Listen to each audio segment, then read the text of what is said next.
Howdy diddly do, and welcome to another edition of the European Soccer Show. With me, as ever, is the undeniable, undistinguishable, and underappreciated Leo. Hello, Leo. How have you been? Hi, Daniel. I'm great. And you? How have you been? Well, I'm okay. You've been in Brittany this week, and I've been still in Britain, which I know which one I'd rather be. Speaking of Britain, let's give you some highlights from across the European continent, as well as the English Premier League, where the highlights include Arsenal moved 9 points clear at the top of the table, as Manchester City falter again against the relegation-threatened side twice in 2 weeks, in 2 matches. In La Liga, a competition between Real Madrid and Barcelona for the most fabulous and impressive victory. Barcelona as a team, Real Madrid as basically just Arda Güler's 67-yard goal. In Serie A, very interesting results, but in the end, they don't actually matter. For a second, we thought we were back into a title race, but AC Milan saw fit to lose at Lazio late yesterday. In the Bundesliga, Bayern Munich somehow drew 1-1 against Bayer Leverkusen, despite only having 9 men and no real goalkeeper. In Ligue 1, Paris Saint-Germain's fixture was postponed, which meant that Lens had the opportunity to go back to the top of the table, but they fumbled the ball, I believe is the NFL expression, as they lost at Lorient. Yes, lots to talk about. So we are, as ever, going to start in the Premier League. And interestingly, or rather uninterestingly, there are a lot of zeros in this week, weren't there? A lot of nil-nils, a lot of clean sheets, but actually some very interesting results. But we are going to start with Arsenal this week. We've been fighting off the last couple of weeks. Very interesting game at home against Everton. Everton playing fantastic, kept them 0-0 until the last minute of regulation time, where Jordan Pickford came out for a cross, didn't quite reach it, and the ball fell to Gyökeres, who slotted home to give them the lead. However, everybody is talking about the second goal scorer, Max Dowman, who brilliantly ran best part of 70 meters with the ball and scored into an empty net in the 7th minute of stoppage time to become the youngest ever Premier League goal scorer. This was an incredibly tense match, wasn't it? If you sort of heard the atmosphere at the Emirates, a lot of the fans biting nails, getting restless. The tension in the atmosphere in the stadium palpable, and yet they managed to find a way, which is something that Manchester City are failing to do. Perhaps this is the reason Arsenal will be champions. Yeah, I remember back in December when they won away at Everton. We already told that it was a tense game, a hard-fought victory, and it's quite the same 3 months later with the same goal scorer, because Victor Gyökeres was the one to score at Everton 3 months ago to seal the victory for Arsenal. And I think it's that kind of harsh victory against, as you said, a good Everton team, very good Everton team, that will enable Arsenal to finally win the title. Max Dowman, again, youngest Premier League goal scorer ever, second youngest top flight goal scorer, I believe, ever. Yeah, it's kind of astonishing because it's not as if he was just given a goal or, sort of a cheap goal at the end of a game. He came on and actually changed the game. It was highlighted when Mikel Arteta made the substitution. He brought him on for Zubimendi, and players like Gabriel Jesus were left on the bench. And yet he turned to this 16-year-old Dowman, and he delivered. His was the cross that pulled Pickford off his line that led to the first goal. And, of course, he finished the second goal. What an astonishing young man. Not to sound 100 years old. I think he's one of the incarnation of this new generation of players, of young players who are not shy on the pitch, who wants to demonstrate everything that they can do. I remember back in, 3, 4, 5 years ago, when Ryan Cherky was thrown in the big deep against Nantes in the Coupe de France. he was 16 and also astonishing. We can also talk. I saw on Twitter some footage video of Manchester United's JJ Gabriel, who is likely to I trained with the first team and maybe have his first appearance. It's this kind of players. Even we can talk, of course, about Lamine Yamal, who is still very young. They want to prove themselves to the others, and I really like that kind of play. But Arsenal do manage to fight for the victory and secure that. And only a couple of hours later, Manchester City dropped points at West Ham United. 1-1. Bernardo Silva opened the goal with a gorgeous little chip from a tight angle, catching the keeper out. Whether he meant it or not is up for debate, but he certainly claims to. But West Ham United responded immediately with Mavropanos' bullet header from a corner. Are we going to be ultra critical of Manchester City because throwing away a lead twice at home against Nottingham Forest seemed like poor game management? This felt a bit different, didn't it? Because, I mean, they had Manchester City had 24 shots, 6 of which were on target. West Ham had 1 shot, 1 on target, 1 goal. This felt a bit more sort of just unfortunate from Manchester City, or perhaps just not clinical enough. I don't know if you heard Pep Guardiola's presser after the game. He recognized having made a mistake by not starting with Cherki. So I think he knew that against a low block, as West Ham showed, he needed a player capable of playing in the tight spaces. And here is his mistake, and he recognized it. So, of course, it was there was a lack of precision, a lack of I don't know. They didn't put the knife as deep as they should have been in the West Ham's defense. But finally, in a title race, when you are trailing on Arsenal, you can't allow yourselves to make some mistakes. So I think the title is now done. It's a bad week generally, though, isn't it? So 2-2 at home against Nottingham Forest, again, just above the relegation zone. Then losing at Real Madrid 3-0 in the Champions League. And then drawing at West Ham United, who are in the relegation zone. And now they're obviously about to face Real Madrid again. Now, I was going to say, it's not as if this is the make or break part of the season for them, because, you know, if they go out of the Champions League, they are still fighting for the title, although it seems far away. But they are in the League Cup final. They are in the quarterfinal of the FA Cup. So it's not as if they are underperforming this season. They've had a huge number of matches. They're in every competition. It's just that they seem to have lacked something that they've had in past seasons. Yeah, I agree with you.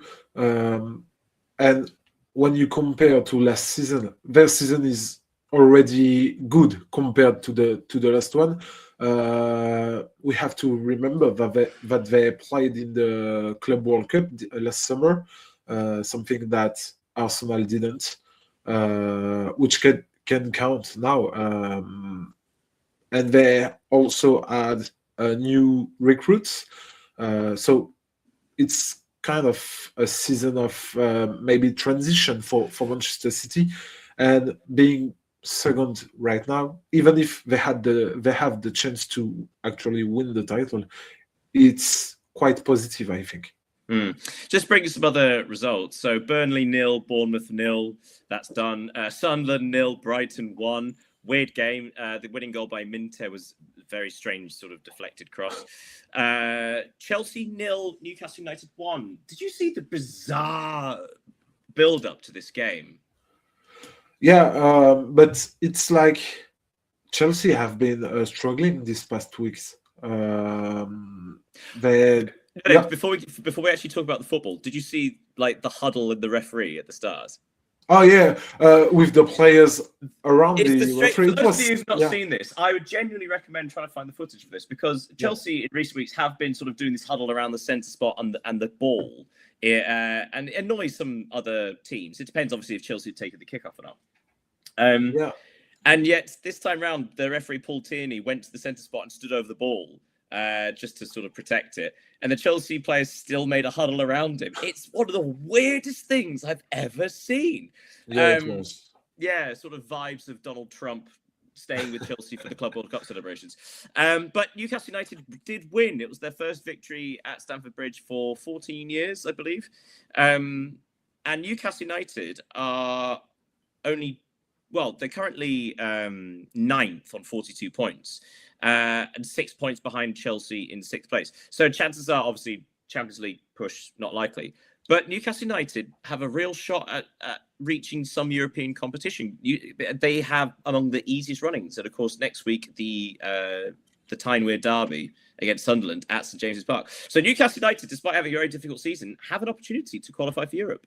Yeah, they have, especially since they will maybe be out of the Champions League after Wednesday night at Camp Nou, which could count if they were knocking out with one game per week. It would be an advantage. And I think if all the remaining games, every remaining games of Newcastle were away from home, they could qualify for the Champions League because they have performed well away from St James Park in recent games. So, yeah, it's a real possibility for them to at least to qualify in the Conference League. Yeah, chance to pull something out this season. On Sunday, Crystal Palace 0, Leeds United 0. Strange match. Dominic Calvert-Lewin missed a penalty, and then Leeds United had a man sent off at the end of the first half. And despite that, Crystal Palace didn't have a single shot on target in the second half. Leeds managing to squeak a draw. Manchester United really impressive in their 3-1 victory against Aston Villa. Goals from Casemiro, Mateus Cunha and Šeško. Nottingham Forest 0, Fulham 0. Forest having a missed opportunity to pull away from the relegation zone. Liverpool 1, Tottenham Hotspur 1. So Igor Tudor's first point, his first not finally loss. Yeah, I think that's Spurs' first not defeat in 6 matches. I will say this though. It was an awful match. Watching it, I couldn't believe. I mean, from a Liverpool point of view, considering how much money they spent, they were so sloppy, constantly misplacing passes. Even right at the end, Spurs had just equalised, going into stoppage time, and Liverpool had a 4-on-2 breakaway. And both the passes involved were massively misdirected or over here. It was, I'm not sure if you watched it, but a disappointing result for Liverpool. It feels like Liverpool were poor as opposed to Spurs being good. Does that make sense? Yeah, they were poor, and it's really a missed opportunity to move closer to the top 3, because in case they would have won this game, they would have moved into 4th place, opened up a 3-point lead over Chelsea. So it would have been a great coup, but in the end, conceding so many goals at the end of games, it could cost them a lot at the end of the season, because it's not the first time that they concede a goal in the dying minutes this season. And they've got the trailing Galatasaray in the Champions League, Yeah, which would be not quite an embarrassing exit, but certainly an unexpected one if they don't turn that around. So actually in the table, Arsenal, like I said before, 9 points clear of Man City. Manchester United now 3rd, 7 points behind Man City and 3 ahead of Aston Villa, who've just suffered their 3rd straight loss. Liverpool are currently occupying 5th on 49, 1 point ahead of Chelsea, who've only got 1 win in the last 5 matches. But right behind Chelsea, in the last thing we'll talk about before moving on from the Premier League, Brentford face Wolverhampton Wanderers tonight. Brentford, if they win that, will be 1 point behind Chelsea. Are Brentford in this race for the Champions League? That's a cool question. For the Champions League, I don't think so, to be honest. But for European football, for sure, because I'll make it another way. If they win, they'll be 4 points clear of 8th place Everton. Yeah. So Yeah, but it's hard to make the case against it, right? Because they've been one of the few consistent teams. And if they are only 1 point behind Chelsea or 2 points behind Liverpool, at least on paper, there's a chance. Yeah, there is a chance, of course, but we have to deal with the fact that Chelsea are likely to be knocked out of the Champions League by Paris Saint-Germain, which obviously will help them to save some resources for the end of the season. Liverpool could also be knocked out, so it will be difficult for Brentford to tie with Liverpool and Chelsea, especially since Wolves have won their last 2 games in the Premier League against the informed side. Yeah. We So should maybe a surprise tonight. We should probably say as well that the 4 teams fighting off that last relegation spot, they all drew. So it's as you were from last week. All Leeds, Spurs, Forest, and West Ham all separated by just 3 points. Very excited. Right, we should go off to Serie A and some fantastic Italian football there. On Friday night, Torino, precious victory over Parma, 4-1 at home, which means that Torino are probably safe now. But we should also say that on Saturday, a couple of interesting ones. Inter dropped points at home to Atalanta, 1-1 there, which meant that after they lost to AC Milan previous week, that's 1 point in 2 games. If AC Milan had won this next match, the gap would have been down to just 5 points.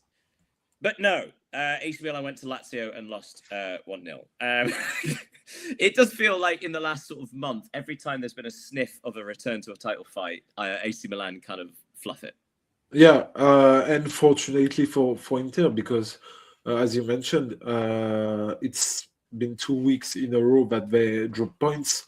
They could have only be up to 5 points with AC Milan, but and now even if it's only 9 games to go before the end of the season, they must be careful not to suffer the same disappointment than last season. Even if, of course, the context is different because they were engaged in Coppa Italia and the Champions League, so they had to play on 3 different competitions.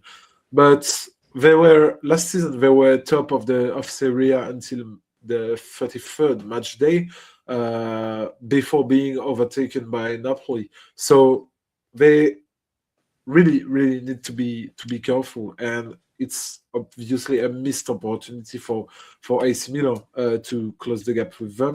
It does feel like Inter haven't really had any pressure put on them for a good couple of months, and this was an opportunity. And AC Milan don't really have an excuse, do they? They don't have Europe. They don't have these other distractions, and yet continually they sort of not undermine themselves, but like they very rarely seem to put a consistent run of form together to sort of really put pressure on Inter. They always seem to be sort of hit and miss, a bit like Juventus in that respect. Yeah, I agree. And in my opinion, they absolutely need to win the Serie A title because of the way they were knocked out of the Champions League by Bodo Glimt, which was obviously a big surprise. I don't think the fans, even with the Coppa Italia semi-final, if they get eliminated by Como and don't win the Serie A title, this would be a huge disappointment for all the fans. Yeah, well, we should point out they're still massive favourites, aren't they? 8 yeah, points of course. Clear. Time around. But elsewhere on Saturday, Napoli came from a goal behind to defeat Lecce 2-1 with goals from Rasmus Højlund and Politano, which means Napoli are now only 1 point behind AC Milan. So actually a potential fight for second place. But the real interesting thing, much like we spoke about last week or the week before, the juicy fight beneath them. 4th place, Como. They were at home to Roma, the rivals for that Champions League spot, and Como won 2-1.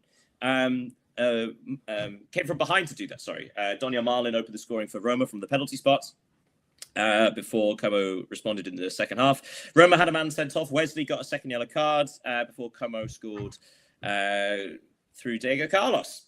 So Como, once again, coming up against, let's say, a peer or a team that we regard as equal, well, on the pitch at least. But unlike other big teams like Juve and AC Milan, who seem to be dropping the ball, Como seem to be really sticking into it. They're showing tremendous fortitude and mentality. Yeah, I agree. And looking at the match, it's really deserved victory for Como. They continue to impress this season. They have beaten a lot of major opponents so far, tied with Inter Milan in the Coppa Italia. They could win a title actually this season, which is obviously quite not. I wouldn't say unexpected given their financial resources and everything, but it would be a great coup for the project. They are now only three. They are now 3 points up to Roma in the Champions League spot race, which is obviously a great advantage for them. So yeah, they are likely to qualify because they are fourth if we just talk about results and points. So it's a great coup for them. Yeah, they stay 1 point ahead of Juventus, who won at Udinese 1-0. Comment here from Foxy Iro. Good name. Eduardo Motta, very impressive young keeper for Lazio. Yeah, I think we've mentioned him before, haven't we? There's not much to cheer for Lazio and Lazio fans this season, although in the last sort of 5-6 weeks, they have begun a bit of rejuvenation, a bit more pride, and they are climbing the table, although the gap to Atalanta is probably a bit too much at this stage to challenge for a European place. But Lazio are still in the semi-finals of the Coppa Italia, I think. They drew with Atalanta, didn't they, 2-2? So Lazio still have an opportunity to win something this season. So like reasons to be cheerful after an incredibly intense, worrying big start of the year. Yeah, and they could win something that Roma couldn't, because it would be like, the rivalry thing. Yeah, they could actually win a title. They have been, they had mixed results this season, and it's under difficult circumstances. We should always remind people, like the transfer embargo at the start of the year was obviously hamstrung them somewhat. Yeah, but finally, even if they are ninth in the table, they have actually something to play for in this end of the season. So it's quite. And actually, if they manage to win the trophy and Roma not qualify for the Champions League, I'm sure that would be an overall victory for Lazio. Which though, Roma, another disappointing result. That's 2 losses on the bounce, no win in 3. They're losing form at the wrong time. They're now 2 points behind Juve, 3 points behind Como. They need to turn this around probably in the next match or two before they fall too far behind. Yeah, they continue to slip further away, especially away from home, where they haven't won a single game in 4 games now. So yeah, I remember in the early season they used to win these games by by only a goal, and it was sufficient for them to win. And we said that they desperately need to recruit a forward, given the fact that they were playing without a real number 9. But today they just concede too much goal for a team like that, and yeah, they are now 6th in bad position for the Champions League, even if they only have 3 points away from Como. So to round up Serie A, so Genoa got a 2-0 victory at Hellas Verona, which means Genoa and Torino currently in 14th and 13th place, are on 33 points, 9 points clear of relegation, which means both those teams are probably safe now. So big victories for Genoa and Torino. Elsewhere, Bologna won at Sassuolo 1-0. But perhaps the strangest result, not just of the weekend, but of the season, Pisa 3, Cagliari 1. So not only Pisa actually registering a victory, but they had a man sent off after 37 minutes, and yet still somehow managed to score another 2 goals after that. So Pisa, does the comeback start now? Probably not. They're 7 points behind Fiorentina, much like Hellas Verona. But hey, stranger things have happened. We should move on, and we'll go to the Bundesliga. We're actually going to start, mention the result on Friday, where Borussia Mönchengladbach, who started the day 1 point ahead of St. Pauli, they defeated St. Pauli at home 2-0, which means that Mönchengladbach are now 4 points clear of that dreaded relegation playoff. So big result for Mönchengladbach, their first win in a while. But on Saturday, Bayer Leverkusen won, Bayern Munich won. So this is a fascinating sort of microcosm of both of these team seasons, where Bayern, for those of you who didn't see the game, Bayer Leverkusen opened the goal scoring through Alex Garcia early in the game. Then Nicholas Jackson got a straight red card for Bayern Munich at the end of the first half. Then in the second half, Luis Diaz scored an equaliser with about 20 minutes left. And then Luis Diaz, with about 5 minutes left, got a second yellow card for diving, trying to win a penalty there. So Bayern finished with 9 men. But talk about microcosms, the determination and mindset of Bayern to still try and win the match, despite not only having a man down, but 2 men down, but Bayer being completely incapable of taking advantage of that for being in a dominant position. So yeah, it does sing true for both teams, doesn't it? Yeah, as you recall, it was rather chaotic for between Leverkusen and Bayern Munich, and also I don't think you've mentioned the 3 goals disallowed in this game. One for Bayer and 2 for Bayern. So it was really chaotic. Just a word on Luis Diaz, because Liverpool have decided to part ways with him last summer, and now he has scored 21 goals and provided a 17th assist so far this season, which is ridiculous. We should always put it out that this is Bayern, though, so they rate. Yeah, of course. Goals against Atalanta, they are so overpowered. They're going to be stats like that. But even still, it seems at the time Luis Diaz's moves was described as a bit expensive for Bayern, but actually now it's seeming well spent.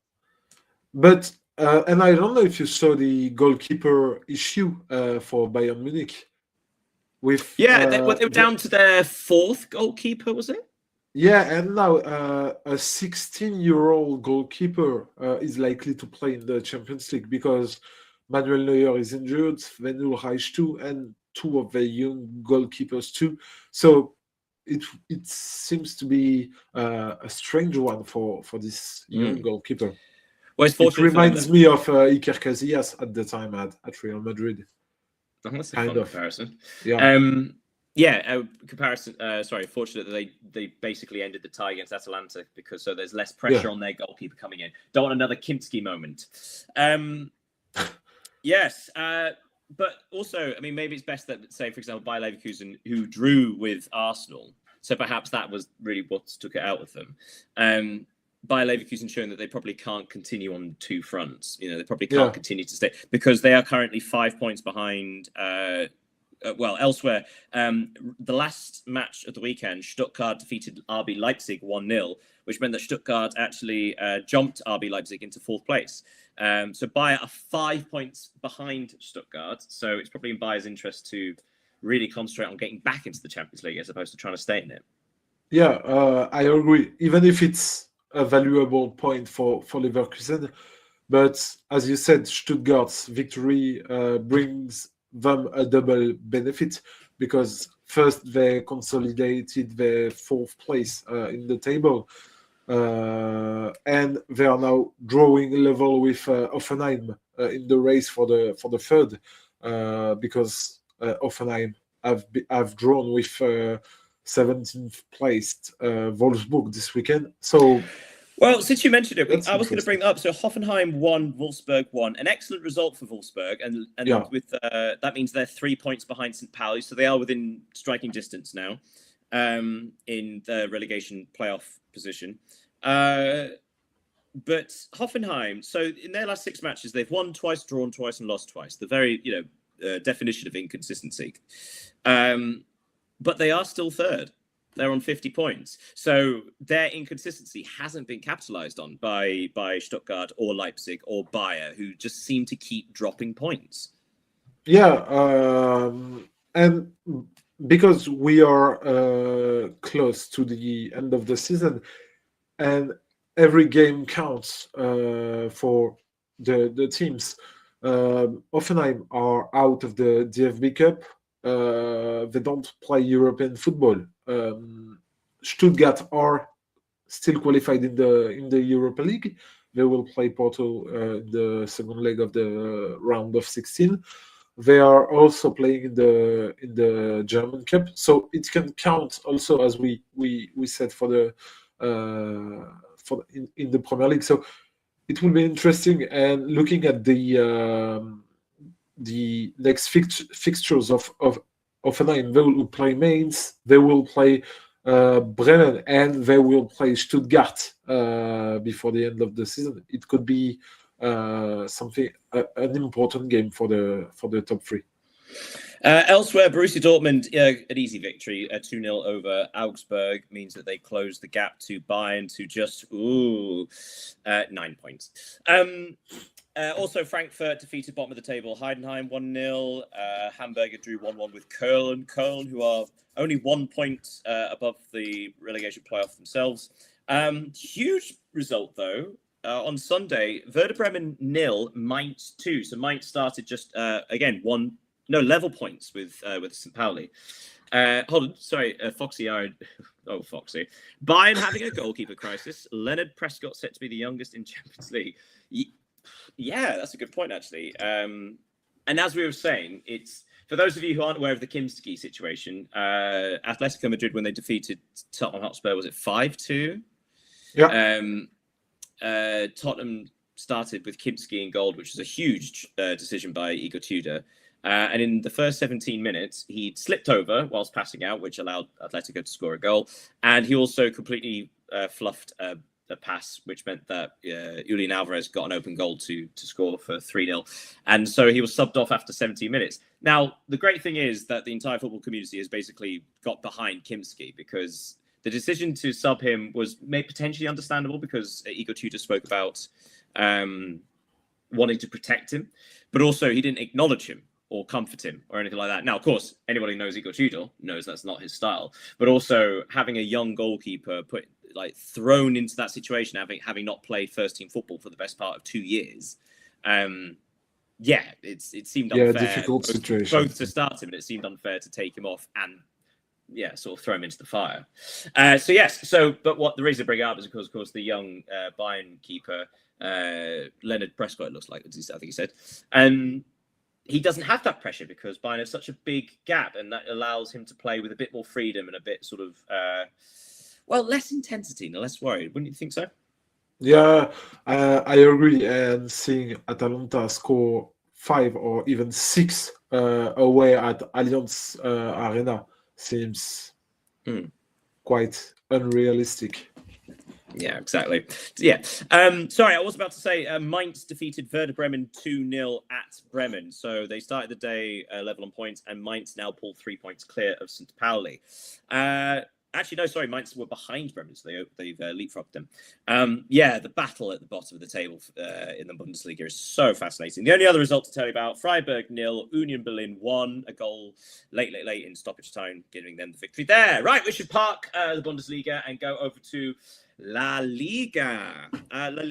So I mentioned we're going to start, as ever, Real Madrid and Barcelona. Which match did you enjoy the most? The Barcelona one. Okay, so for those of you who haven't seen it, Barcelona 5, Sevilla 2. A hat-trick for Raphinha, 2 of which were from the penalty spot. Goals for Dani Olmo and João Cancelo, who, I'll be honest, I completely forgot to play for them. But it was an impressive result, wasn't it? Because in the last couple of weeks, they sort of looked like they just needed to do what they needed to do. Like one doing just enough, but this seemed a bit more sort of, a bit more back to their fancy best. Yeah, and the fact that there is 2 points to retain for this from this win. The first is that the 3 points even. The first is that they keep their 4 points advantage over Real Madrid. The second is that they can actually end the season with 100 points in La Liga. They're on 70, 10 matches left. And the other, it is concerning Sevilla, because I think they must keep an eye on their rivals in the relegation battle, because their lead isn't secure yet, even though their form is one of the most impressive alongside the ones of Rayo Vallecano. Yeah, Sevilla 5 points clear of trouble as it stands. Well, if Barcelona were the most impressive performance, perhaps the most impressive goal, inevitably, is at Real Madrid. They defeated Elche 4-1. Couple of astonishing goals. The second goal for Valverde, his fourth in a week.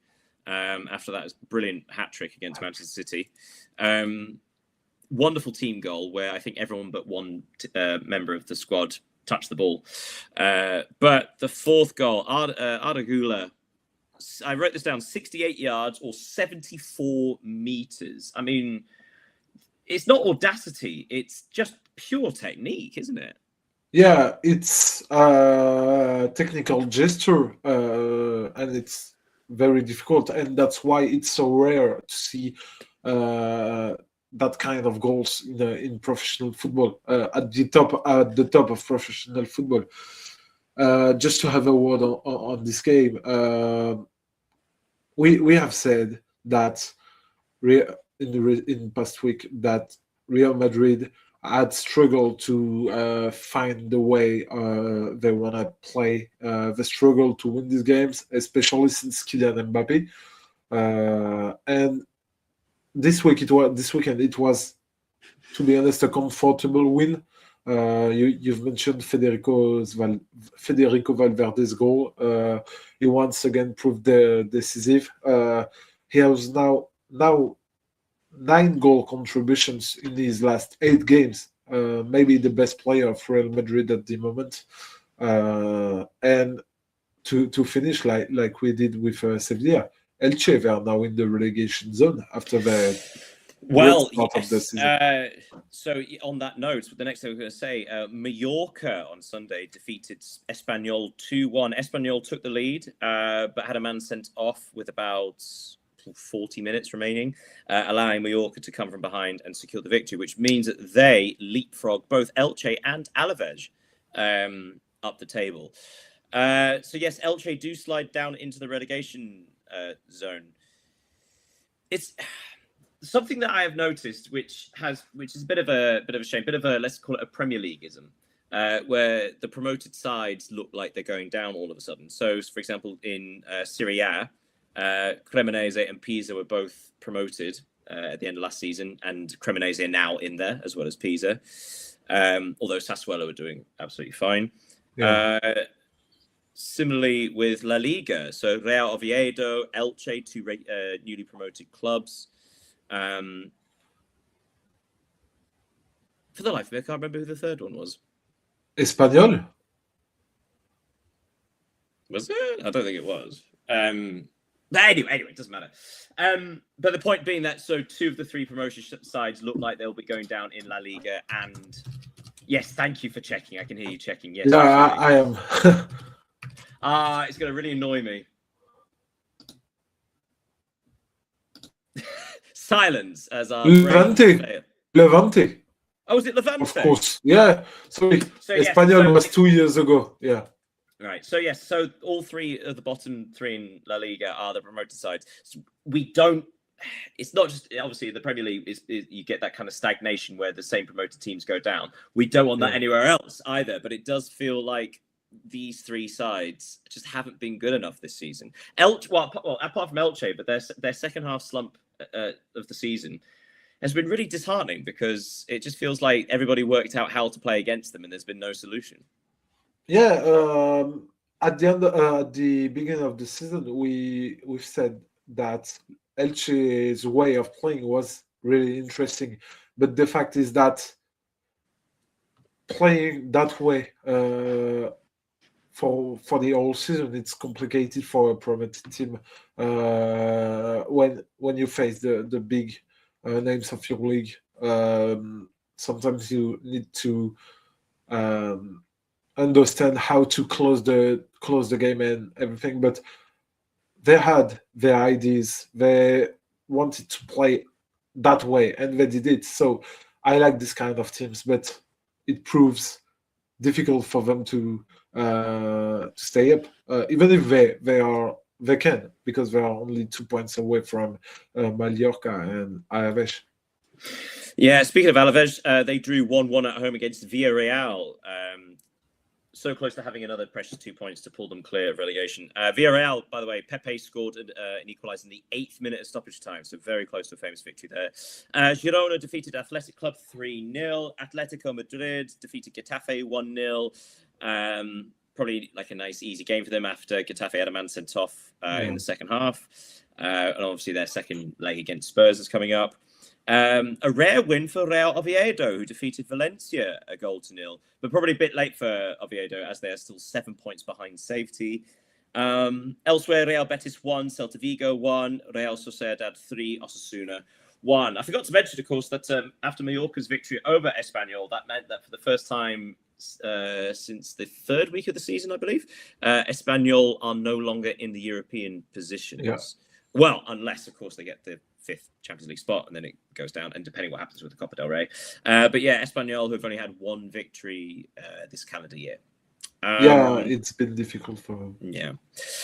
After such a brilliant start. Anyway, last but not least, we are popping off to Ligue. Very much on the cards as Marseille defeated Auxerre 0.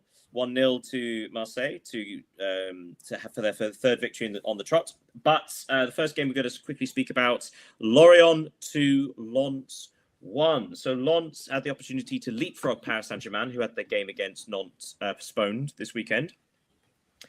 But much like their other recent defeat, Lens dominated the game, had plenty of chances, but facing, to be fair, Lorient are having a good season. Who were clinical with their opportunities. Lens just came undone. So it was another, rather than playing badly or dropping the ball, it was more like a missed opportunity. Yeah, it's completely a missed opportunity. They could have put the pressure on the Paris Saint-Germain. We will play their games against Nantes in mid-April, I think, or by the end of April. But the thing is that Lorient, who are a promoted team, we've talked about promoted teams in the past minutes.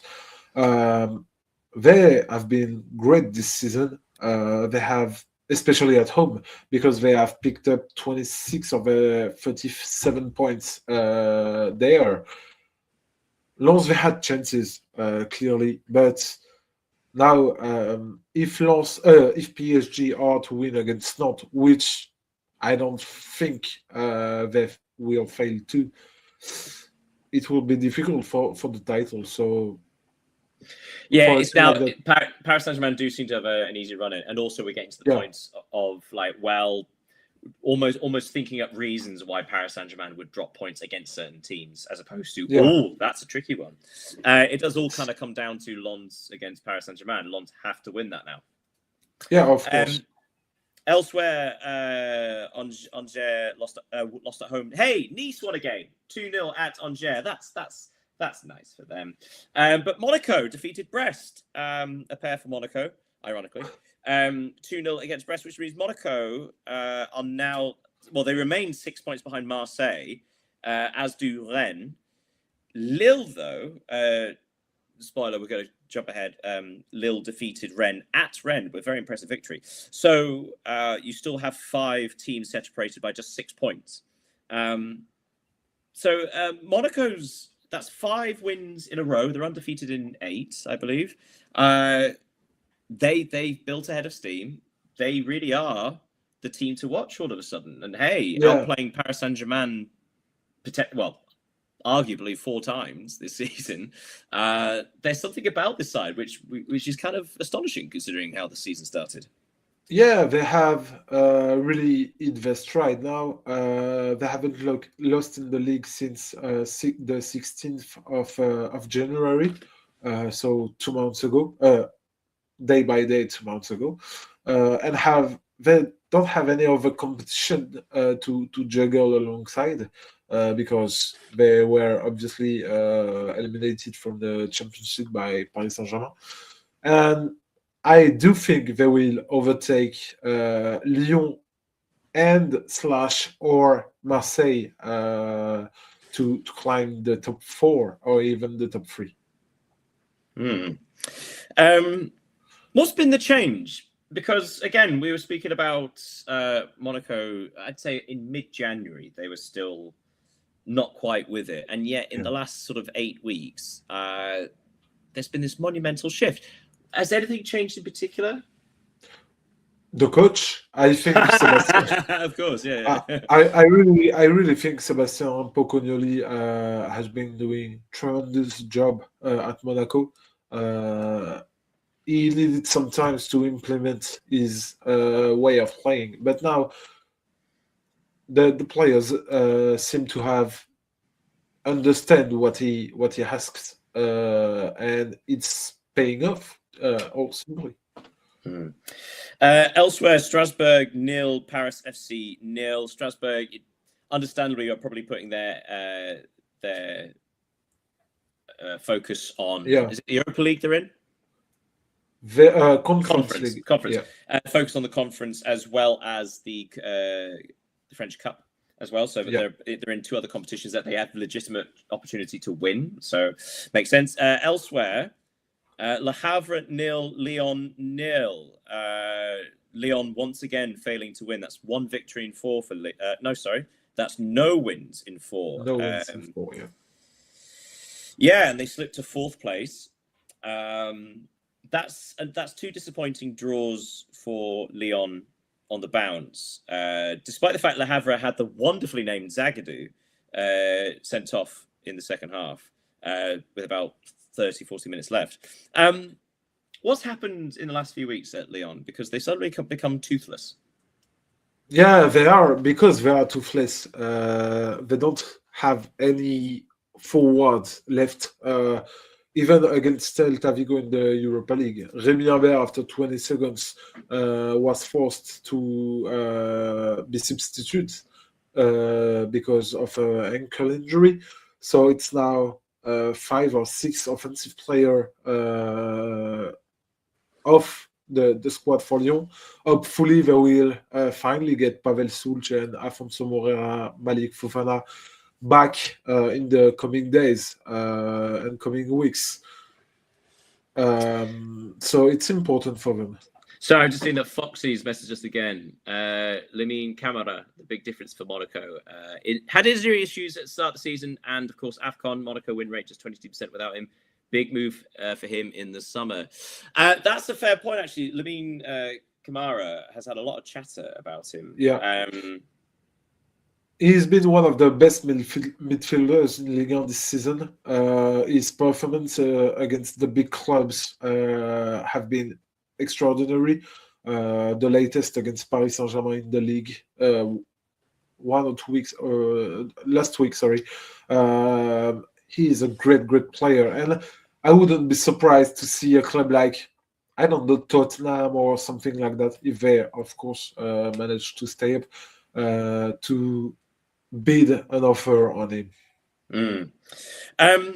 Last results to bring you from Ligue 1. Insane match as Metz hosted Toulouse, and Toulouse won 4-3. My God, Toulouse had a 2-goal lead before Metz fought back to 2-2. Toulouse had the lead again. Metz equalised, and then Toulouse found yet another goal, the winner this time in the 9th minute of stoppage time. Oh my God, what a match that was. The last one to reference, as I said before, Rennes 1, Lille 2. At the time, Lille were 2 points behind Rennes. So winning at Rennes, an incredibly impressive result considering Rennes' good run of form. That's now 3 wins from 4 for Lille, and they're undefeated in 7. Another team that's making a late surge for Champions League football. Yeah, Rennes really had the chance to close the gap. To 3 points behind third place. It was the anniversary of the club yesterday, 125 years. So it was a party that didn't end well for Rennes. I don't know if Lille have what it takes to qualify for the Champions League. To be honest, I'm not. They're still in Europe, aren't they, Lille? Yeah, they will play Aston Villa in yes. Europa League. They lost 1-0 in the first leg. And that's an interesting point, actually. Sorry to jump in, but of course, so Paris Saint-Germain on 57, Lens on 56. Paris Saint-Germain have a game in hand. Marseille third, 49, and that's the last guaranteed Champions League spot. So Marseille 49, Lyon 47, Lille 44, Monaco 43, Rennes 43. The fact that Lyon and Lille have European football could actually significantly hinder them, because Lyon finished top of the Europa League league phase, didn't they? So they have an opportunity to win something, but actually might negatively affect the big picture, the league season. Yeah, I agree, and it will be a tense race between Marseille, Lyon, Lille, Monaco, and Rennes till the end of the season. Marseille, I think they are the best placed team to grab a Champions League spot, because if they were tied with Monaco, I would say Monaco would overtake them, but they have 6 points more than Monaco. The fourth place will be the big thing to look at. Okay, so that brings us to the end of the roundup. Anything we may have missed? The 3 things we may have missed. What do you have for me this week? You may have missed that Barcelona's president, Joan Laporta, has been re-elected. 64% of the vote, I believe. 68.2. Yeah. He defeated Victor Font to be re-elected this weekend. So this is a big news, because it's quite unusual to see elections to name a president apart from Spain. So it was a big weekend for Barcelona. Yeah, and I'd say the highly controversial lever pulling. Obviously, it's going to take a long time to see what kind of effect that has on the finances in the long term life of Barcelona. But obviously, in the short term, it seems to have had a positive effect. Yeah. Okay. Well, I've got one for you. On Friday, Wrexham defeated Swansea City 2-0, which means that Wrexham, I believe, if they have 7 more points this season, they will officially be the best team in Wales, which has not happened for about 40 odd years, I believe. So the first, I believe the next check for Wrexham's sort of big picture stuff is about to be signed off, trying to be the best team in Wales, and they're on the cusp of achieving it after defeating Welsh rivals Swansea. Yeah, that's an interesting one too. I got a last thing you may have missed. It's another unusual thing. Do you remember Carney Chukwuemeka, former Aston Villa Chelsea player, who is now in Dortmund? He has received his first call-up with Austria after switching allegiance from England. and it's quite unusual for a European player to change nationality to that of another European country. It's always happened for a European player to go to an African one, to go to an Oceanian one, Asiatic one, but it's rare from European to European. Well, it must be one of the blessings of dual nationality, I guess. Yeah. I know. I thought I could have sworn he had 3. Obviously there's certain players who qualify for 3 or 4 nations. That must be quite a tricky one to put your allegiance towards. Things you may have missed in women's football in England. It was the League Cup final. Where Chelsea defeated Manchester United 2-0, which also means that is the 4th trophy won under Sonia Bombastor as her stewardship. But yeah, because of course Chelsea had a domestic treble last year and an undefeated domestic season, which is astonishing. So despite their lesser season this year in the WSL, they have won the first bit of silverware. So 4 trophies out of 4 for Bombastor. Pretty good, one would say. Anything else from you? I don't. I will let you finish with the trivia. I've got one more thing you may have missed. Oh, it's a laugh. Down in League 2, I believe, the 4th tier of English professional football, a Notts County player was shown a red card for throwing away an opponent's boot. So his boot came off and he got rid of it. So that's a weird way. Very unsporting, but also quite funny. And we have look at that. We have a thing we may have missed from Foxy from the smaller European. From the smaller European leagues. Porto's Polish youngster Oskar Pituszewski scored and looked impressive. Only 17. They produced too many gems. I saw that goal against Benfica, if I'm not mistaken. Ironically, Benfica are the ultimate youth academy production system. Clearly, they've allowed one to get away. Yeah, that's a good shout. Also, generally speaking, if anybody's watching this, if they want to send us anything we may have missed, either in the comments or live or comments after, please do. Like, I love this kind of stuff. We've been talking about the Polish league, where every single team, all 18 teams in the league, can still win the title and also get relegated. It's fantastic. Okay, but we are going to leave with the trivial trivia, and this one's a nice sort of easier concept. You may not get the answer, but it's an easier concept. Okay, so we are going to go to the Premier League, as often mine are. Apologies. Which team has scored the most goals from substitutes? I would say Manchester United. Maybe. Another couple of opportunities.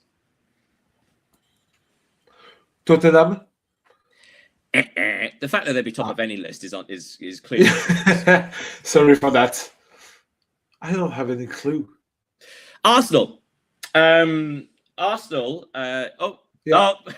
playing along. Well done, Foxy. Foxy got it just before I said it. Bravo, Foxy.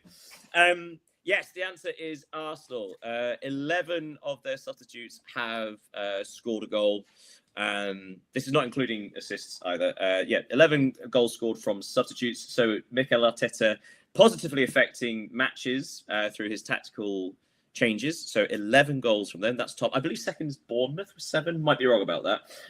Do you want to have a guess how many Manchester City have scored?